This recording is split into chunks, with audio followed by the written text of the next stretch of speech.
All right, we're live. What's going on, everybody? Welcome to episode 48 of the Game Room Podcast.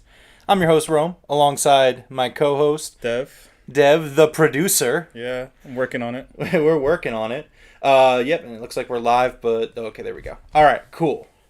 So, obviously, if you've come to this channel, you found us. We're splitting up the wrestling content we were doing over at Broken Tables Podcast and the gaming content, just to kind of organize it, make it flow better and everything like that. That being said, Dev is doing an outstanding job, so I want to give you a shout out because you've been learning this stuff, and it's very impressive how fast you kind of threw it together. So it's not perfect. It's a little janky, but we'll get there. yeah, we're definitely gonna get there. We'll figure it out as we go, and you're on an adventure with us because we're gonna learn, we're gonna figure it out, and we're gonna see where it goes. Dev, how are you doing tonight? I'm tired as always, but it's really exciting. We got some exciting news, don't we? We do. So we were going to go live tonight, and we were going to talk about Starfield. We were going to talk about Call of Duty. We were going to talk about all these games that I've been playing, and we took a few weeks off. I wanted to kind of give review scores. This show was going to be a very kind of laid back, just kind of chat about these three games, get in, get out. We're going to have a big live stream on Thursday for the Game Awards, so we weren't going to go too crazy tonight. But Deborah, as you were walking in the door of my house to get ready to set this show up, what happened? The GTA 6 trailer dropped. The GTA 6 trailer, A day Grand early. Theft Auto 6. A day early. A day early. So what happened, for those that aren't in the know, is at about 5:30 p.m. Eastern Time, the GTA 6 trailer leaked online. After all these leaks from the developer's son's friend, the trailer leaked online, and it was really low res. The video had a buy crypto watermark on it. Yeah. It was just terrible. It was not good. I saw it and I was like, I turned it off immediately. I was like, this is not the way it's intended to be watched. I'm just going to take a step back. I'll come back tomorrow morning, 9 a.m. Eastern, and watch it. And so I went on Twitter, and it was like, it's live, go. And this was 30 seconds into it being live. Yeah. So I watched it 10 times. Absolutely loved it. Ty's here. What's up, Ty? How you doing, man? Hey, What's Ty. poppin'? Welcome to the new channel. Welcome. First comment. Welcome. Well, yeah, Ty, if you want to say first, this is literally, you can. You have that right at this very moment. But yeah, so I mean, the trailer went live, and Dev, if you want to cut to it, we could start talking about it. Yeah, so Man, how many times have you played this already? I've played it probably 12 times. No, more than 12. A lot of times. It's insane the amount of times that I've watched this trailer. In the brief span, currently as we're looking at the video, it has 15 million views in 2 hours. Yeah. 15.5 million. I'm sorry. I should probably clarify that. Yeah, man, what a trailer. I think that this is a sign that this is going to be the most incredible game coming out in 2025. Yeah, we were talking about that, and it's already Game of the Year for 2025. Yeah, it's a lock. It's absolutely a lock. I don't know what else you can say. So I mean, we've made some observations, and we're gonna kind of go over them right now. We're letting the trailer play for the first time. I recommend, watching the trailer, fully focused on it before we do this discussion. But we're gonna dive into it. Dev, what is your initial thoughts on this trailer? It's gorgeous looking. It's very gorgeous looking. It's very Florida Man, as we mentioned before, and you pointed out something. I'll let you point that out later, but yeah, it's just really pretty. I'm excited to get into it. Yeah, it's definitely I'm gonna go out and say it. It's the most gorgeous video game I've ever seen. The fidelity blew me away. The amount of people that we're seeing on the screen, and I'm sure that there's gonna be more. I was just generally kind of blown away by the whole thing. It's insane. And the vibe is set. I think they did a great job on this trailer, even going as far as the music, the Tom Petty track, kills it. It's just so great, matches it perfectly. And it's great that they're going back to Vice City. Ty says that the vibe is insane. It feels and looks like GTA showing all the crazy bits we love about the franchise. The women are amazing.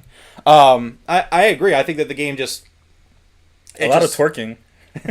So, and I'll get into this. I think something about the trailer that I really picked up on is, I think, and you're kind of seeing it with, you know, one of the things that I love about Rockstar is how they take society and they, you know, they satanize it. They take a satirical look at society and like turn it up to 11. Mm-hmm. You know what I mean? And so watching it, like you think back to GTA 5 and like a lot of the thing like with social media in that game was like how corny Mark Zuckerberg and Facebook and all those types of things were. And then you look at this, and I'm watching this trailer, I point this out to you, but if you watch this trailer, it is like 80% about social media. Like it's Instagram and TikTok like posts, and then like there's like TV shows with like watermarks at the bottom that makes you think it's part of a channel of some sort, or maybe it's a YouTube video. It's probably a YouTube video, truth be told, because no one really watches TV anymore. Yeah. But so it's like very social media heavy, very YouTube heavy, and I just think that that's a really finger on the pulse touch from Rockstar. They just kind of get where it's going.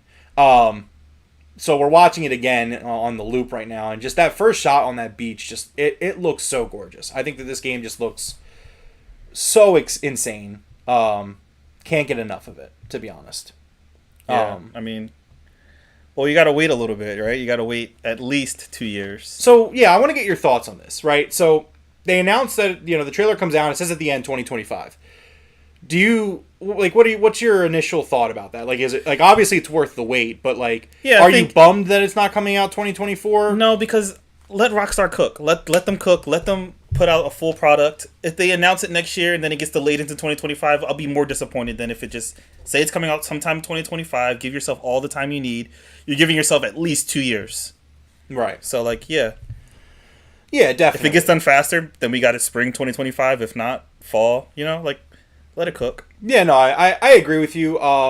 Man, but if you're a game coming out in 2025, like, you got to get out of the way of this game, right?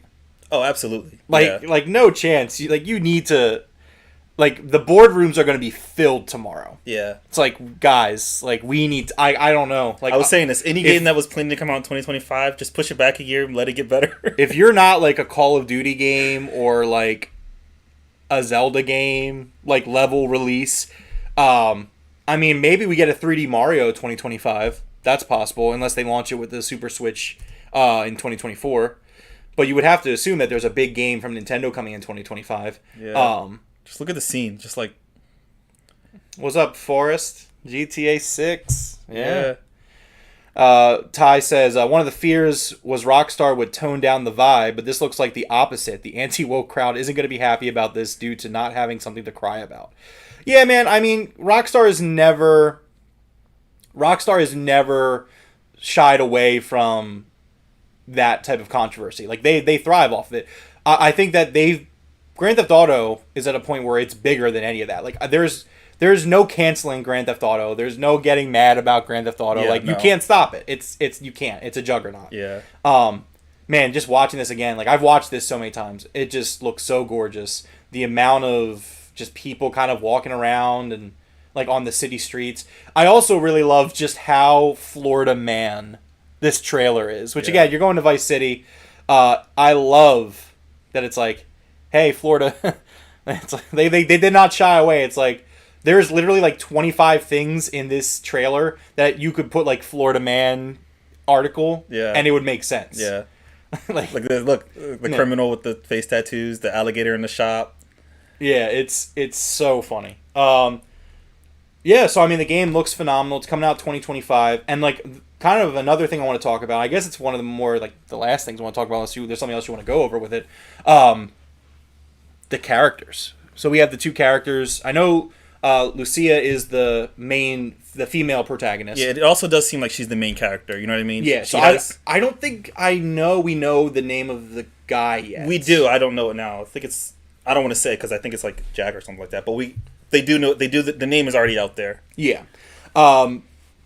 So like, I'm so hooked on concept of this story just because it's a Rockstar game. And what I mean by that is, like, I've played all the Rockstar games, right? Like, we've all, like, I'm pretty sure most of us have played them all. The GTAs, Bully, Red Dead, you've played them. Usually, the people that you're closest to usually turn on you. So I'm so intrigued with this dynamic of this couple where it's like doing the Bonnie and Clyde thing, but at the same time, like, can they stay together? Will they make it? Will one of them turn on each other? If so, who's going to be the one that does it?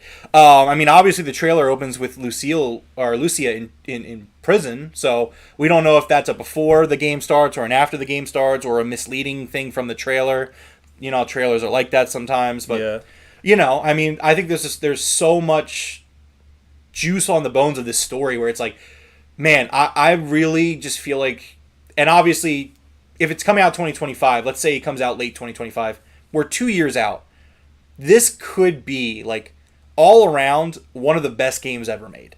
Like, if the story and the narrative hits, like Rockstar usually does, with this heightened intrigue, and then, like, obviously they have the writing and the satire that they've always absolutely nailed out of the park. And I think and I was saying this before, I think they're going to nail the world even more because they're planning on this being an online game, obviously. You know what I mean? Yeah, for sure. I think GTA Online is a lot more involved this time around. Yeah, so I think, just all the way around, this could be like an 11 out of 10 game. For sure. So let's head over to the chat. Forrest says, Baldur's Gate 4, only thing that can compete in 2025. We got a while for that. He says that's the point to what Ty said. GTA 6 is a crime simulator. Whenever a GTA comes out, crime goes down IRL. That's totally true. Like, there has to be a stat. Somebody needs to go dig that up. That has to be true. That's great. Ty says the only game that can launch close to GTA and not be affected is Zelda, Animal Crossing, Mario Kart, Red Dead Redemption. Everything else, get out of the way. He also says if you right-click the video, you can loop the video, just so you know. I did. Thank you, Ty, for that advice. Good job, Ty. I think people need to also consider everything they've learned in Red Dead Redemption. It will be applied here, the simulation element. I agree. I think that's something Red Dead 2 did really well, was the simulator. Like, just your beard growing and having to remember to shave it amongst all the other little things. I mean, man, this game is going to be something special. It really is. It's funny because the Game Awards, they have the award for, like, most anticipated game. Like, oh yeah, scrap it. I don't care what's on there. Like, look, I'm very excited for Final Fantasy VII Rebirth in February. No, there's nothing. I'm dying to play this, and we're 2 years out. So kudos to them. Obviously, it sucks for the developers and the team at Rockstar because they wanted to watch this tomorrow. One of the animators said that he and the team are really upset because they wanted to watch it together in the office tomorrow morning as like a group accomplishment, and so they're kind of not happy. Rockstar is not happy tonight. Yeah. We're happy, but Rockstar, they are not. Yeah. Ty says, how big do you think the game will be map-wise? I think this game is going to be massive, I think. Yeah, it's going to be insane. Like, there's no shot. Like, this game's... Look, man, like, the last GTA came out 12 years ago. By the time GTA 6 comes out, it's going to be a 12-year development cycle. Yeah. Because, like, I understand they had GTA Online working that whole time, but, like, you know that there are people working on GTA 6 Oh, yeah, that's, yeah. So that's why it's been cooking so long, because they had GTA 6 to fall back on, or GTA Online, yeah. Right. I think this map's going to be huge. I think it's going to be bigger than GTA 5's map. Especially if they're planning on sitting on this game for the next 15 years, which right, that's what they do. So, yeah, it's going to have to be huge. Yeah, I mean, so all around, I think that this is going to be... By the way, we're up to 18 million. We were at 15 million when we started talking. It's 18 million now for the view count. Yeah. Yeah, man, I think that, like, at the end of the day, like, obviously, we don't have, like, a lot to talk about this, but, man, just watching this trailer, I've watched it so many times tonight. I'm going to watch it again more times after we're done the pod. Yeah. I'm going to watch it tomorrow, and I'm going to watch it the next day, and then I'm going to hope the Game Awards puts it on just so we can watch it and have fun with it.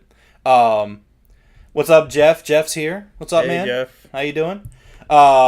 So yeah, man, this trailer just looks incredible. The fidelity, just the locations, the music. Perfect. This is a 10 out of 10 trailer. I know you don't like to like give grades to things, but like me, I like grades. This is a This is an S. This is the kid just got sent to college. This kid just got promoted to college grade. Like, this is the mission was fully accomplished and realized with this trailer. I'm so hyped for it. But yeah, so that was our thoughts on GTA 6. Dev, do you have anything else you want to talk about before we move on? No, I'm just excited. I can't wait. We were talking about this earlier too. We'll probably see another trailer a year from now. Probably 1 year from now, we'll get like a gameplay trailer or something. But yeah, we'll definitely be talking about it. We'll have to eat off that minute 30 for a while, I think. I will. I'm gonna make this last. I'm gonna stretch this 90 seconds more than any 90 seconds I've ever stretched in my entire life. Like, no game trailer, no wrestling promo, whatever it is, movie trailer, like the Avengers Endgame trailer, which I watched probably 1,000,000 times. I might watch this that many times. Yeah. That's how many, like, that's just how great this trailer is. Ty asks, any gameplay changes we're expecting? I mean, I think Rockstar will probably shake some stuff up, but I don't think you're going to see much of a change in terms of the combat or the traversal of the world. I think that GTA 5 core gameplay will stay the same. Yeah, I think GTA 5 played really well. Maybe in GTA 6 they have some sort of like side stuff that kind of shakes up the gameplay a little bit. I mean, we'll have to see. I'm sure they'll do something unique, but I have to imagine online will be more seamless. I feel like they'll want that. Maybe if there's a third character, it'll be your online character, and you just switch between the three. Kind of like GTA 5 had 3 characters. I can see that, but I think core gameplay will be the same. Right. Forrest asks, do you think they're keeping the lineage creation? What do you mean? I'm not sure what he's saying. Forrest, what do you mean? I was hoping you would know. No. I don't know. I'm not sure what he's talking about. Oh, you have the chat kind of overlaid. I like that. That's nice. Yeah. Yeah, so that was GTA 6. We'll probably be talking about it more as we go. Again, I really hope that they show it at the Game Awards again, just to show it. Oh, they have to. Just show right? it. Like, they'll be like, hey guys, look, this already came out, but here it is. Yeah, no, you have to. just open the Game Awards with GTA 6. Yeah. There you go. There it is. All right. Let's move on now to our next topic of the show. Devereaux, I've been playing Call of Duty Modern Warfare 3. You love it, don't you? Is $70 well spent? No. Oh. No, it wasn't, Devereaux. Let's get into this, right? So I want to talk about it, and I'm going to give my review score of it at the end. Full thoughts.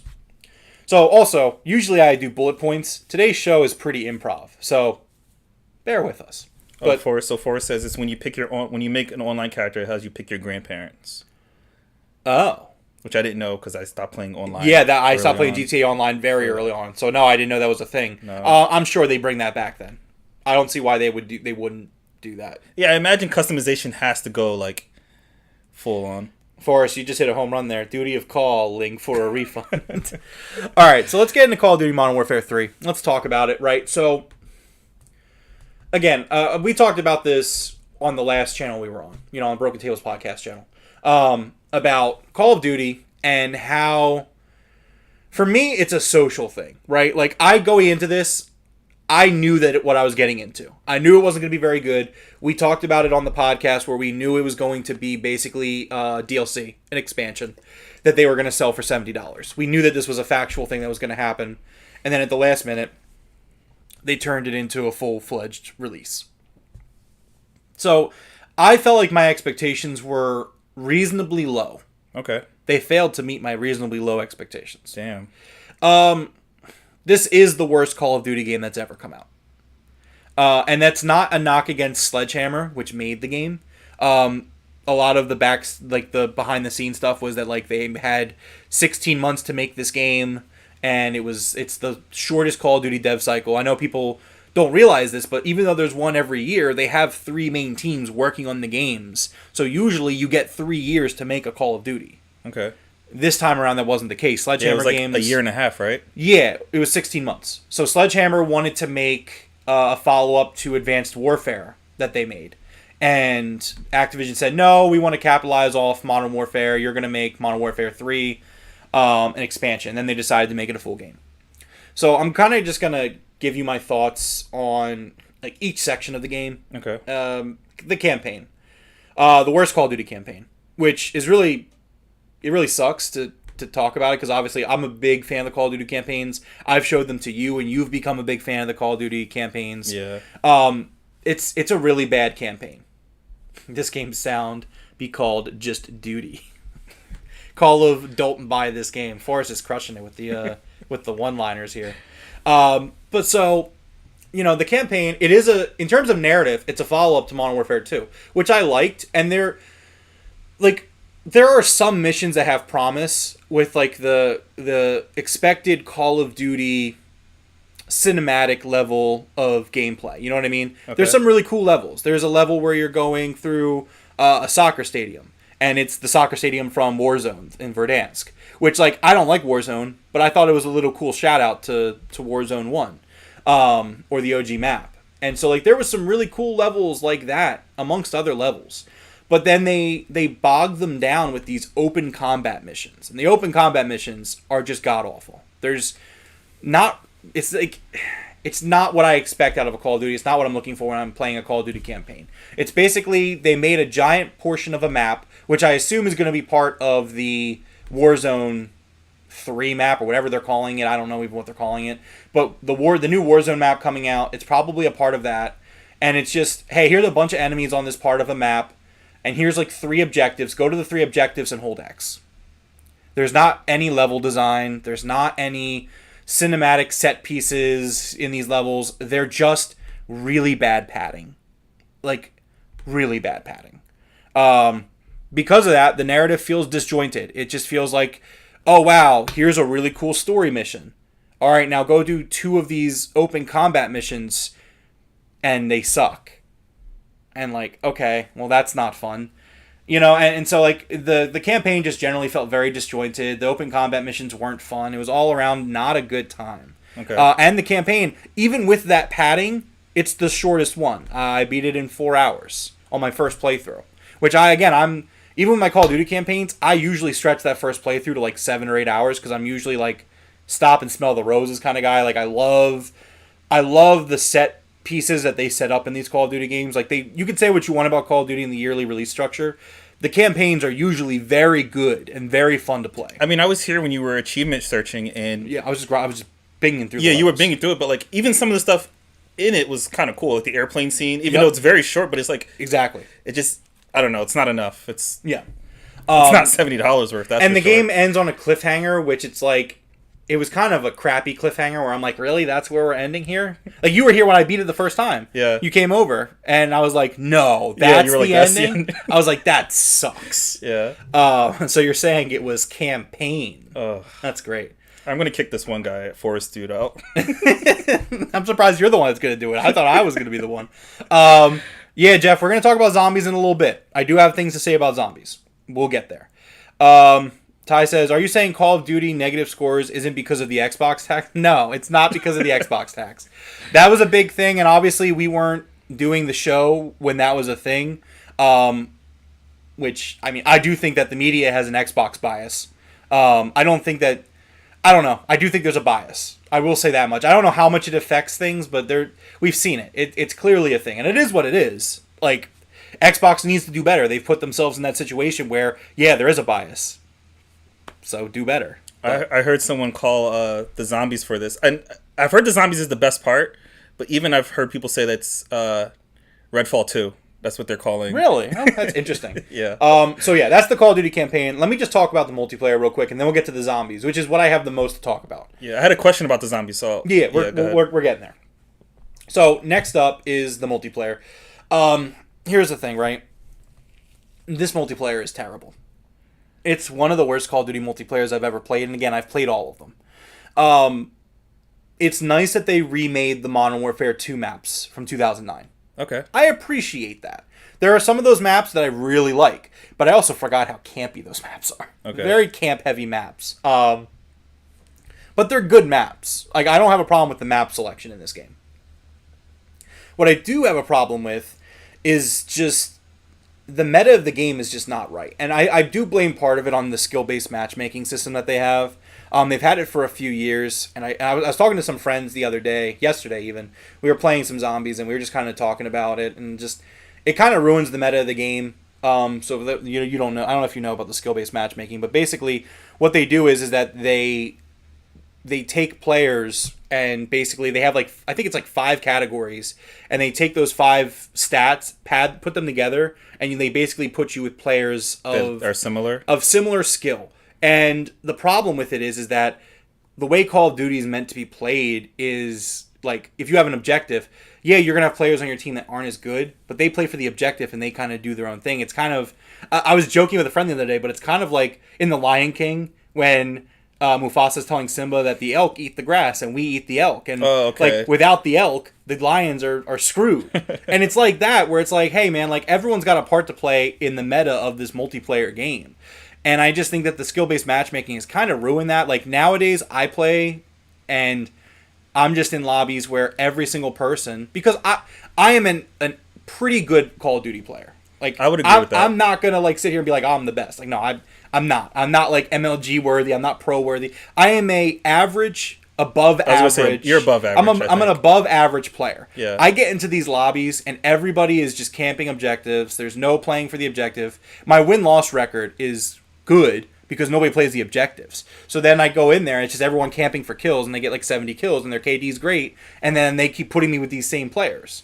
Are there non-objective modes? Are there like team deathmatch and stuff? Yeah. But I want to play a variety. You know what I mean? So I don't know. I don't like the skill-based matchmaking. I just don't think that the multiplayer is very good. It's very enticing, which is like I'm not sure what exactly has changed about it because I liked Modern Warfare 2. So like I can't even really explain it. It's just I have not enjoyed my time with Modern Warfare 3's multiplayer. Okay. Outside of the maps, just it has not been a good time. The zombies mode. So I've used this comparison for the zombies mode, and I think it's a really good comparison. And my comparison is that it's like I feel like if somebody put this in front of me and I played it, I would have sworn it was a really good mod made by modders online for Call of Duty. Okay. And that's not a good thing. That's not a good thing. I mean, it's you enjoyed it. I enjoyed it, but I just feel like there is a lot of quality that was left on the cutting room floor. I just feel like this was a very rushed product.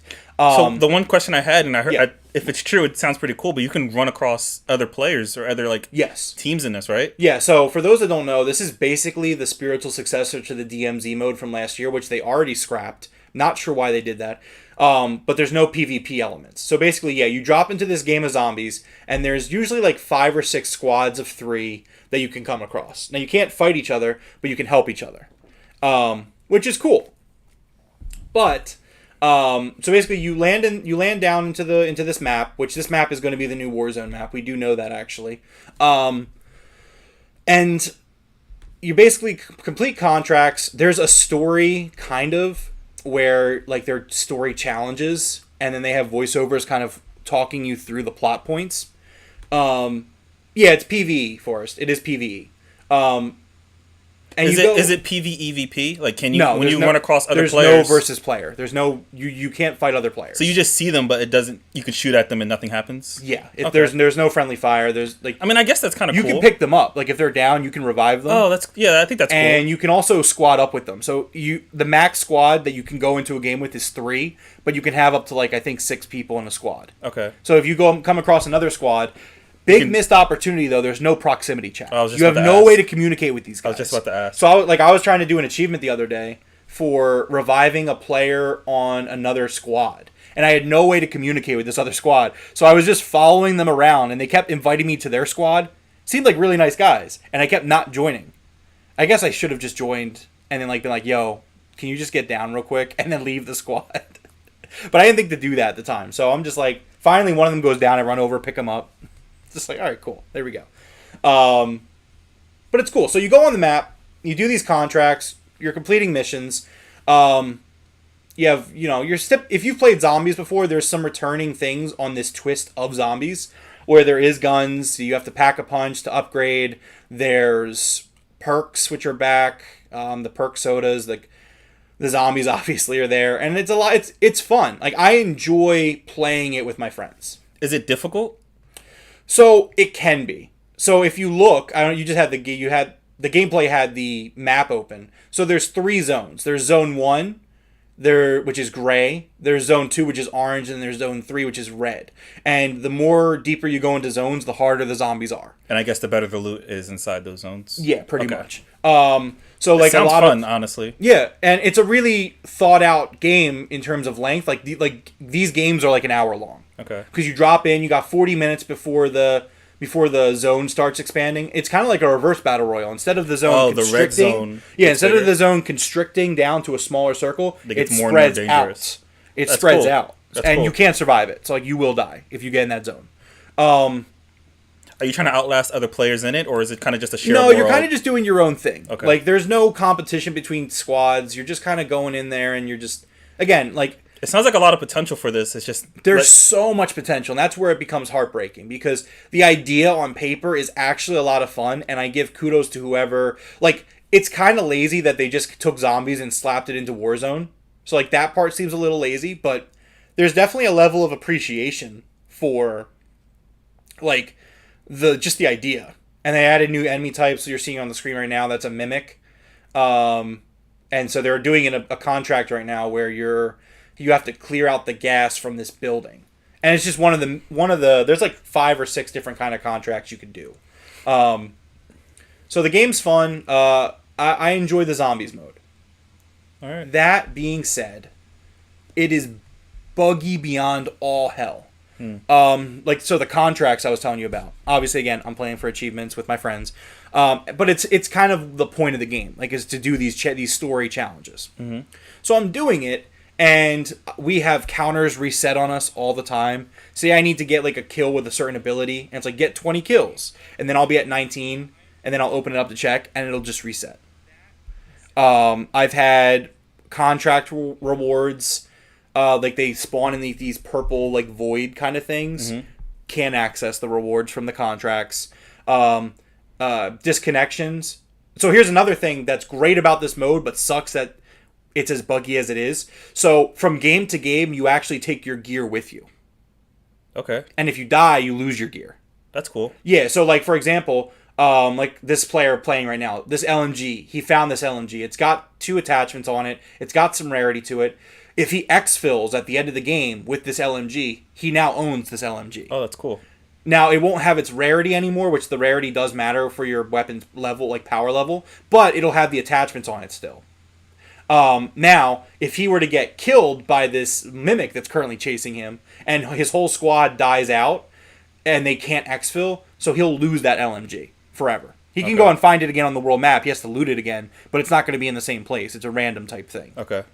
So, and that's really cool. Like, and that goes for like your rucksack, your armor vest, which you can have up to a 3-plate. Like, there's just some really cool ideas here. But like, I was playing with a friend the other day, and he just disconnected. Not his internet. He was still in the Xbox party and everything. The game just kicked him out because of a dev error, and he went back on. He lost all his stuff. Damn. And he was pissed. And I'm like, yeah, that sucks. So we spent like 2 games getting him back to that point where he could, because like these things aren't always very common to come by.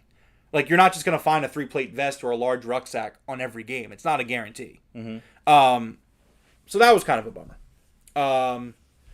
So yeah, I mean those are my thoughts on zombies. It's a really fun mode, but again, it feels kind of half baked. Man, if they had like another year to put into this, I would probably love the hell out of this. Yeah, it sounds like something that's really fun to play with friends. I just like the idea and the concept. One big. I do like the idea of. I'd love to in play it with Battlefield. Yeah, we'll try it out Yeah, for sure. when it comes to Game Pass. That's a great point.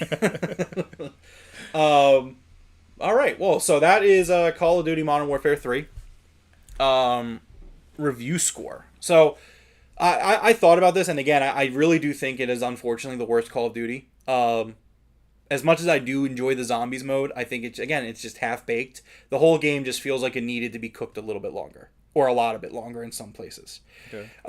So in terms of review scores, I got to give it like a 4 out of 10. I think that the zombies mode is 3 of those 4 points. Like, if this didn't ship with the zombies mode, and it was just this campaign offering, this multiplayer offering, and Warzone, it's like a 1 or 2 out of 10. Okay. But the zombies mode shows real promise, and obviously they haven't even kicked off season 1 of their content yet. So they're like, there's probably some good chance that they're gonna fix this game. But the way Call of Duty goes is that, well, by the time you get this game fixed up, the next one will be out. Yeah, that's true. And Treyarch's Call of Duty next year is going to be highly anticipated in the Call of Duty community because it's going to be the longest developed Call of Duty game in the franchise's history with 4 years. Yeah, you were telling me that. Yeah. So, I mean, we'll have to see where we go with it. But let's talk about the next game, Dev. Spider-Man 2 for the PS5. So, I don't know where I want to begin with Spider-Man 2. Do you think I enjoyed Spider-Man 2? Yeah, I think so. I came over, you were swinging around, enjoying it. Okay. Yeah. You'd be right. I did enjoy Spider-Man 2. But I will say that I think that the game has some issues that really it's kind of crazy that I don't want to say it because like Ty mentioned earlier, the Xbox tax, where it's like, man, the issues that this game had or has, I just didn't see anybody really talking about them. And it was kind of crazy to me, right? So Spider-Man 2, obviously, you play as Peter Parker and Miles Morales. There's dual Spider-Mans. New York is bigger. The game plays really well. There's a lot of great things in this game. The music is great. The vibe is great. The presentation's great. When it works. Yeah, I heard it's pretty buggy. So you were over here. You've seen them. Yeah, I've had some insane bugs on this game. I've clipped through skyscrapers where I had to like close the game and restart because I couldn't get out of it. I've had times where the audio completely cuts off on me and like I'm like, is my TV broken? And I would switch to my cable and it would be fine. I would still be web swinging with no audio and my controller would still make that noise because the DualSense is, it's got the built-in the stuff. speaker, yeah. Yeah. So like I'd be swinging through New York with no audio. This happened like 3 times to me total through my 30 hours playing. 3 for the audio glitch. I had game crashes. I had objectives not load where I had to stop again, close the game and reopen it. Like this was a really surprisingly buggy experience, and I'm not gonna be like funny about it, but this game was buggier for me than Starfield was. Which like everyone jokes about Bethesda jank and all that, and like Starfield in my 100 hours playing, I had a time or two where the game crashed on me, but there's a difference between like 2 crashes in 100 hours and like maybe under 30 hours, but like 28-ish hours. I had 3 audio bugs. I had like 2 times I clipped through buildings. I had like the game crashed like twice. Like I don't know. It's funny because I believe it, but I also don't believe it. That it's like say like no, I get it because like again like when the reviews came out, I was like, oh man, this game's gonna be great, and like I do love Spider-Man 2. Like obviously it's gonna affect my review score, but I still love this game. I still have very high thoughts about it, but I just think it's fair to kind of get out and say like, hey, this is a pretty buggy game actually. Okay. So like I was saying earlier, I love playing as Spider-Man. Like this game kind of does what Batman the Arkham games does, where it's just like, man, like just love being Spider-Man, love swinging around, love getting into the combat, love a lot about it. There's a lot to love. It's a gorgeous looking game. The story, so I really like the story. I like a lot of things about the story, but I really, and this is just a me thing, I really hated the ending. Okay. Like I not hated it, but like I just like this is a really silly ending, and I don't know if you want me to spoil it or not. I don't spoil it for them. You know what I mean? We could talk about it afterwards. I'll talk to you after the show. Like the game just ends in a way where they're clearly setting up for another one. That's all I'll say. Okay. But there's contradictions to like Spider-Man at the end of this game, in my opinion. Which we'll talk about. You and I will talk about after the show. Okay. I just think the narrative ends in a weird place where I'm just like, okay, I get it. Like it was a feel good moment, but like also like that doesn't make a lot of sense. Okay. Do you think there will be any? So when Miles came out, it was kind of like 1.5. Do you think there's going to be a 2.5 with like Venom maybe or something like that? Because I know you can play as Venom in this. So do you think that there will be like a little Venom story or anything similar? I think so. I do think that they're probably setting up for something. I don't know what. I mean, the next game that they're going to have coming out from Insomniac is Wolverine? Is Yeah. Wolverine. Oh, that's another thing I want to ask. Like Easter eggs for Wolverine or other Marvel properties. So, Marvel properties, yes. Wolverine, not really. Okay. I will say this. So, and something else I loved about this game was the costumes. Oh yeah, yeah. The Which costumes were. We could talk about it in Yeah. a little bit, but there is a Miles Morales costume that's unlockable that is basically like a Wolverine Spider-Man crossover costume. Okay. It's very cool. Outside of that, there's absolutely no mention of Wolverine anywhere in the game, including in the post-credit scenes. Like there's nothing. The post-credit scene was really good. Sets up for the next game. Okay. Loved it. When I say I don't like the ending, I was more so talking about like the before the credits ending. Yeah, the official game ending. Yeah, the official game ending. So it's just I love this game. The skill trees were really good. The Venom stuff is great. It's an excellent game. It's one of my favorite games this year. In a few weeks, we're gonna do like my top 5 games of the year. Mm-hmm. I don't have it figured out yet, but this game is probably gonna be on there. So it's not that I didn't love it. It's just it has a few little issues, and that was kind of disheartening because obviously we talk about the PlayStation level of quality from the first party support, and I just think there's wow, I love this channel. Thanks, Dev. There's just a few things that I think they could have done differently, but I still love this game. It's definitely not a perfect game, but no game is perfect, really, if you think about it. So yeah, those are my thoughts on Spider-Man 2. Overall, you should definitely play it if you have a PS5. If you like the original Spider-Man game, I think I like this more than the original, and I'm pretty sure, yeah, I definitely like this more than Miles Morales. They do a lot of teases. There's some really cool stuff in there if you're a Spider-Man fan. I don't want to spoil anything. Like I said, there are other references to Marvel properties that I'm also not going to spoil. Okay. But there's a few that are like, oh, that's really cool. Okay. Yeah, so final score for Spider-Man 2. I'm giving it a 9 out of 10. Which, again, I love this game. A couple bugs aside, which I wouldn't say they were overbearing, but they were definitely noticeable. And then just, I think the narrative was kind of wonky. But, you know, that's just the end point for me.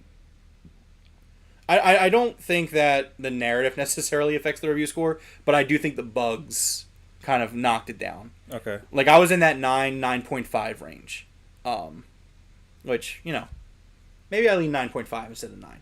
Yeah, that's better. I like that better. Let's go 9.5. Excellent game. Definitely very good. That's for me. It's for sign in. I gotcha. I was just curious. All right, so that's Spider-Man 2. Let's kind of close out this show talking about Starfield. So, obviously, Starfield's been out for a few months. I spent 100 hours, probably more. And I kind of just wanted to close my thoughts on it because, so I've beaten the game. I beat the game once. I did the first playthrough, got to the end, took my time in it, did not rush through it. How many hours did it take you to beat the game? Oh, man. That's a great question. I want to say 4 days. 4 days? Okay, damn. Yeah, something like that. So, loved my time in it. And then you get to the New Game Plus. And I'm still not going to spoil it. But there is Starfield time. Yeah, Ty, it's time for Starfield. I'm not going to spoil it, mainly for you, Dev, because I know you still want to play it. Oh, yeah, I'm definitely going to play it. And I don't want to spoil it for you. I don't know how much longer you're going to be able to avoid it, because I actually saw people talk, like, the spoiler thing on, like, even Twitter is, like, off now. Like, I've seen people just openly talking about it. Okay. So. But, I have an idea. I've played through the New Game Plus 5 or 6 times. I love the way that Starfield made me feel at the end. And it's weird because it's something that I haven't really seen anyone talking about. Maybe I'm just weirdly sentimental about something very specific in the end of this game. But I was just like the end of the game really kind of hit me, where I was thinking about it days later. Like, I beat the game. I started the New Game Plus. And, like, then I had work the next morning. So, like, I went to bed and, like, I was thinking about it. And I went to work and I was thinking about it. And I was driving home and I was thinking about it. And then it was a Wednesday, so I had to watch wrestling and do the Broken Tables podcast. I was thinking about it during wrestling. And the next thing I know, it's a day and a half later and I'm still thinking about it. And it's just a really special game. Like, I understand that the game is not perfect. Again, like, I can't stress enough that no game is perfect. There are issues I have with Tears of the Kingdom. There are a lot of games this year that I say are 10 out of 10 games, and I would say I still have issues with them. Octopath Traveler 2, side quests, I don't like the way they do side quests. It's still a 10 out of 10 game for me. That got absolutely snubbed at the Game Awards, but I don't even want to talk about Octopath Traveler 2. Not today, anyway. That's for another day. But like, as I'm playing Starfield, and I get through that ending, and then I go to do my first playthrough of New Game Plus, and I still, like, again, I wanted to go in blind. I'm like, why are people freaking out about this? And I go through, and I have a holy shit moment. So I'm just like, oh, okay. Like, as soon as you realize what's going on, it clicks as to why the New Game Plus, like, matters. Okay. And there's just so many crazy things that happen in the New Game Plus that I wish I could kind of tell you, but I can't. And we're gonna have a discussion of this, like, off the pod. Yeah. Because, like, we're not gonna, like, randomly talk about it like a year and a half from now, or whenever you play Starfield. Yeah. Or maybe we will. I don't know. I would love to get your thoughts on it. But the New Game Plus kind of blew me away. It had, like, the New Game Plus has a way to let you skip most of the main quest. I will say that.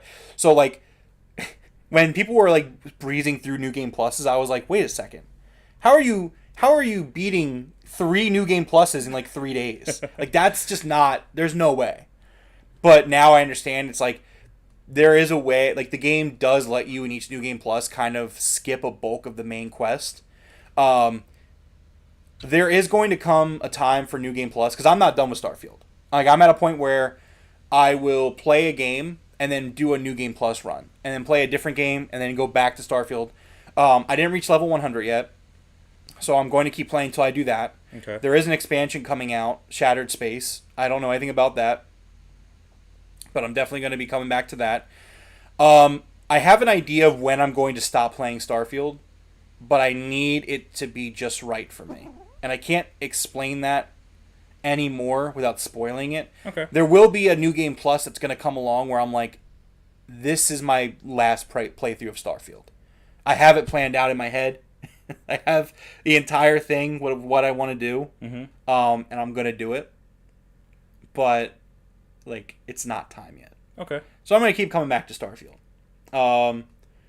We've talked about Starfield a lot, so I'm not going to really go too crazy about everything else. I mean, like, yes, the game has its issues. I think that little bit of too much time spent in menus, but then, like, again, like, when I was trying to think about what I was going to score Starfield, my brain kept devil's advocating, right? So I'm like, oh, yeah, but in Starfield, I just feel like you spend too much time in menus. I was like, yeah, but you gave Tears of the Kingdom's a 10 out of 10 to me, but I think you spend too much time in the menus in that game as well. And, like, every little issue that I kind of had, it didn't matter. Like, it just didn't matter. Like, the gameplay was so good that, like, I overlooked it, if that makes sense. I keep hearing that, though. There are a lot of issues with this game. It's not a perfect game. Menus is a big one. Like, you don't really, like, flying through spaces, menus. Getting from planet to planet or system to system, it's all menus. You open up a menu, then you open up another menu, and it's like that. So it also takes too long. Apparently, it takes about 10 hours before it's fun, or, like, you know what I mean? Like, you have to play it a while before it's fun, and people don't like to wait around for games like that. I thought the slow start thing was kind of absurd. I don't think that it starts that slow at all. I think that people might have just played it in a slow way. Okay. I felt like within, like, an hour, I was like, within an hour, I had a spaceship and could theoretically go wherever I wanted. So, like, I don't know. I didn't really get that vibe at all from Starfield. Okay. That's just me, though. Everyone has their own experiences. But, like, yeah, it's not a perfect game. What's up to Tiger? It's not a perfect game, but, like, man, like, I loved it so much that, like, 100 plus hours or whatever I am in, and it's just like, in terms of the loading screens and the navigation, like, yes, it's not the most romantic system in terms of, like, flying around. Yeah. But when I was 100 hours in, I was grateful that it was like that. I was ready to just go from planet to planet. I don't know. I don't know if that's a problem with me or a problem with the game. I don't think it's a problem with the game. But when I was 100 hours in and I was just kind of going from planet to planet, hopping from system to system, I was like, okay, cool. I mean, you can always have that as an option. It's fast travel. You know what I mean? Yeah, I guess so. I think that people went into this game expecting a space sim, and it's just not a space sim. It's a Bethesda RPG in space. You know what I mean? But it's also like it's an exploration game with not that much, at least space exploration. You know what I mean? Like the planets. Yeah. I don't know. It's a lot of good and a lot of bad to it. Yeah, I get that. So Starfield, or Ty says, Starfield is a game of many parts, but unfortunately all those parts don't connect in the way it should, regardless of how good some of them are. It has a disconnected feeling. However, the game is certainly a good game and does many things right. It's a recommend, but is it a genre-defining game? No. Ty says Starfield for him is an 8 out of 10. If it connected with the story, it would have been a 9, but unfortunately, he thought it was underwhelming. So I mean, I get your point, Ty, and I totally see it. And like when I was playing through Starfield, I think I texted you multiple times, and I said, I can understand why someone would give this an 8. I can understand why someone gave this a 9. I understand why this is a 10 out of 10 game. Like I totally see the argument for it and against it. I think that the biggest problem with Starfield feeling disjointed, like he says, is I think it comes down to the value of crafting and modding. Not modding the game, but like modding modifications of your weapons and stuff. Okay. I think that a big point of Starfield is to go to the planets and explore and gather resources. And a lot of it, at least the way I played, this is my experience, I didn't need to craft much. I didn't need to do much of that stuff. I'm a very thorough looter when I play these games. So like I had a lot of aid equipment items. I had a lot of healing stuff, status effect stuff. I had a lot of that stuff. Didn't need that stuff. The guns I picked up were really good guns generally. Like I would find good guns because I do everything. I do side quests and everything. So just generally, it was a really enjoyable time for me. But I can see that maybe that part of the game, the resource gathering, doesn't hold enough water for some people. But then, like on the flip side, I try to, when I'm like looking at this critically, I try to take a step back and say like, okay, well, I didn't need it, but at the end of the day, it's there. Like you can craft all the healing items you need. You can modify your weapons. You can modify the spacesuit. You can do research. Like that is a whole portion of the game that I did, but I didn't like really like lean on. You know what I mean? And I just think that the game is so massive that there's just so many ways you can enjoy it. And I think that makes it special, to be honest. Ty says that he got the feeling too, what I was saying. He can see why people would give it an 8, a 9, or a 10. It's a tolerance issue. If you love building ships, you would love this game. Ironically enough, I don't love building ships. I enjoyed when I had to do it, but I barely did it. I messed around with it just to say that I did, but generally speaking, apart from putting some cargo holds and an extra bit of, like, an extra hallway on one of my ships, I generally did not... I didn't really build, like, a lot of different ships and stuff. It was just generally what I did. Shipbuilding definitely sounds like up my alley. Like, the things I've seen people build, so cool. Yeah. So cool. Ty says, if you love exploring random planets, this is an amazing game. If loading screens isn't the issue, this game isn't... like if loading screens isn't issue, this game is amazing. So yeah, tolerance. I get that. And I guess, yeah, that's a great way to put it. It does come down to a tolerance thing. But... I will say this, that if you ask me to give Starfield a review score, for me it's a 10 out of 10. Okay. I think about the games, even like, let's just say this year alone. I think about the games that like I've played this year and the 10 out of 10s I've played, because I've played a few, which is great. Whether it be Octopath Traveler or Tears of the Kingdom. Starfield did something for me where, that like, I can honestly say that Tears of the Kingdom didn't give me, where it's like, when I was playing Tears of the Kingdom, right, and I was playing it, I hit a point, and we talked about this, I hit a point where I was like, you know what, I'm just about done with this game. Not in a negative way, but I felt content. I was like, I've played this for like 100-something hours or whatever it was. I've done everything I wanted to do. Have I done everything in the game? No, I didn't do all the side quests. I didn't do the Koroks, but I did all the light routes. I did all the shrines. I did all that stuff, and I was like ready to be done with it. I'm sitting here planning on playing Starfield again in 2024. And that's something that I can't say about any other game this year, except for Octopath Traveler 2 when it comes to Xbox. And we're going to do it again, Devro. Insane. We're going back. 2024, the year that I play Starfield and Octopath Traveler 2 again. His backlog cries. The backlog cries as I play the same games. Tell them what I'm playing right now, Deborah.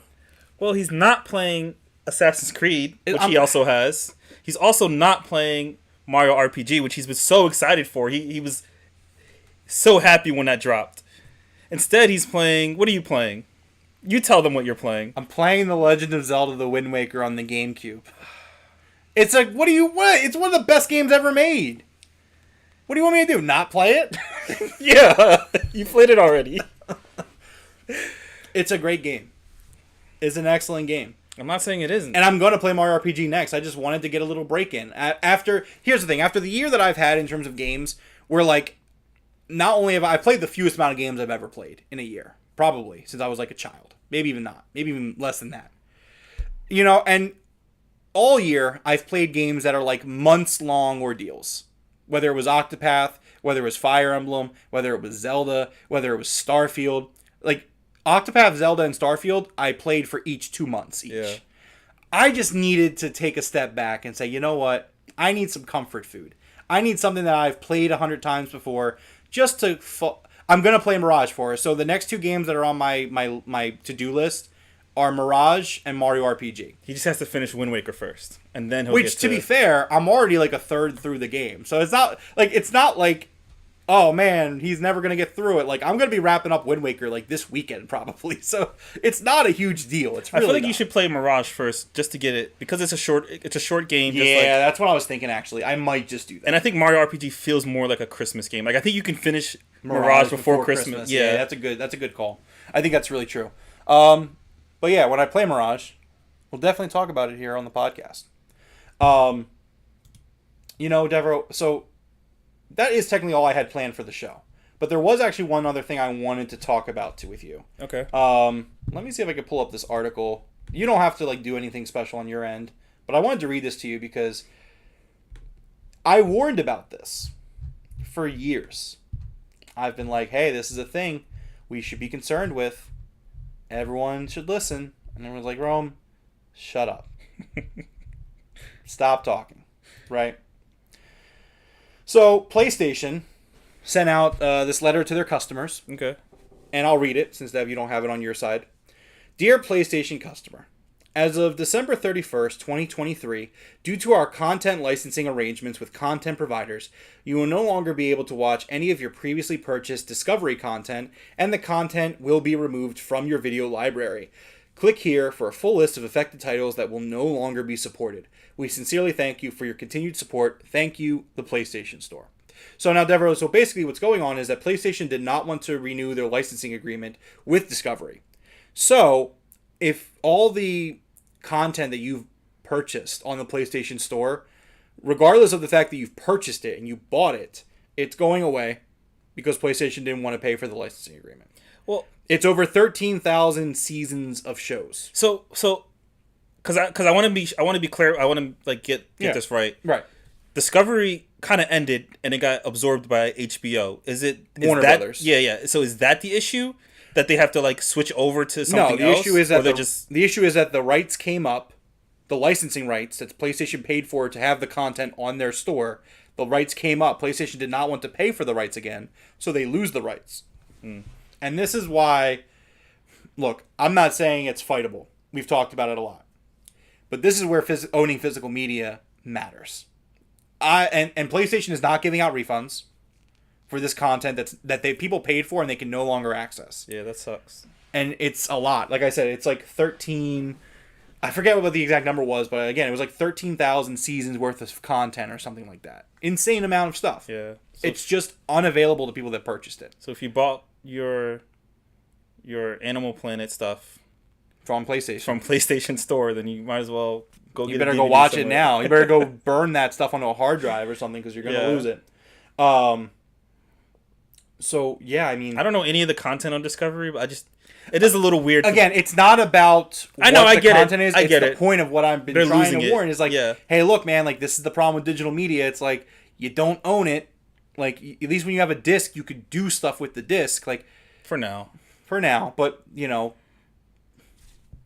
This is why I personally I don't buy digital like videos, movies, TV shows. I try to get a Blu-ray.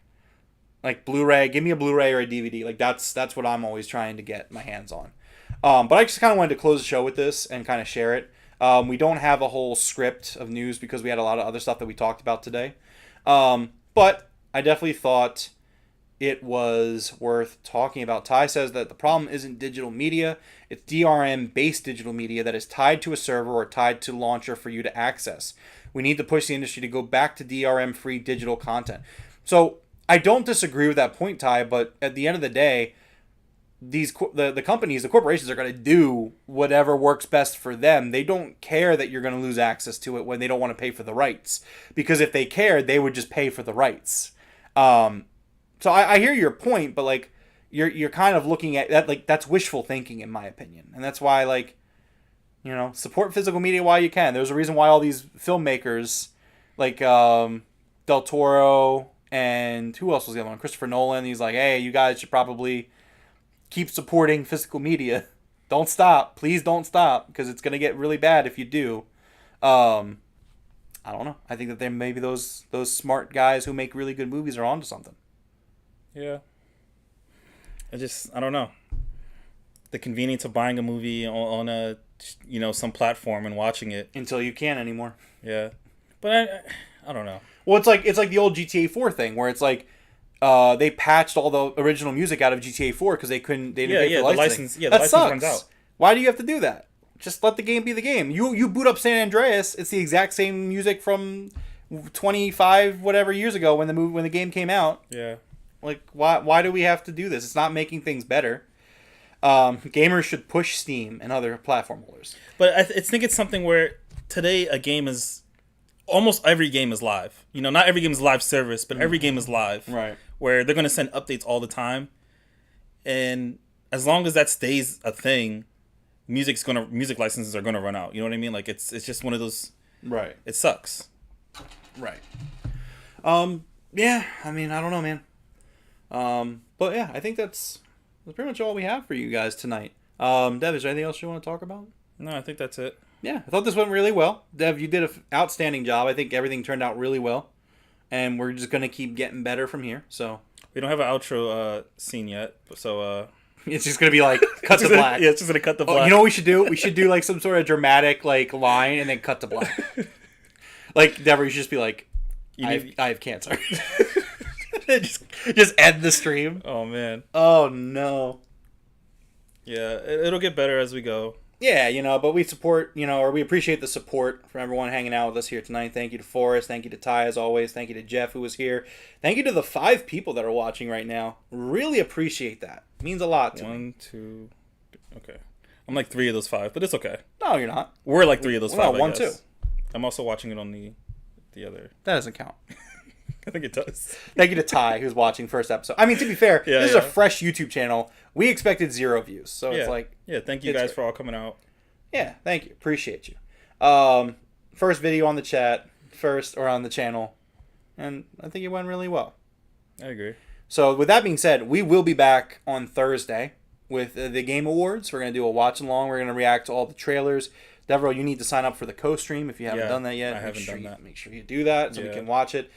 Forrest says Enzo watch. Thank you, Enzo. Thanks, Enzo. Appreciate you. But this was great. And, really enjoyed it. With that being said, though, we will be back on Thursday. Like I said, make sure you like, subscribe. There's no other videos to watch yet, but you can go back and watch this later. This is the first one, so definitely do that. Devereaux, hit us with a dramatic line and then cut to black. I don't have anything. I'm just playing GTA 6 footage and then it's going to cut out. Okay, well, bye then. Yeah. Thanks everyone again for stopping by.